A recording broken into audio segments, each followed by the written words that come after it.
We are the astray travelers of South Asia.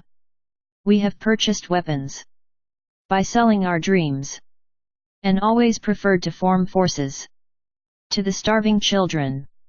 Now in our deserted courtyard, the trenches slink, and blood-claiming furnace of war gazes at our well-grown-up bodies with capricious eyes. War, from behind the table of dialogue, whispers to us, and the starved graveyard, by steadily creeping, has reached walls of the city. On the branch of our helpless eyes, the dream of prosperity and friendship is withering.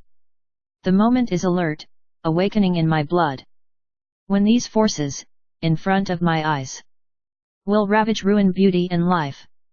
Only death will be alive to discriminate between the conqueror and the conquered, and silences will celebrate the event on our half-burnt bodies.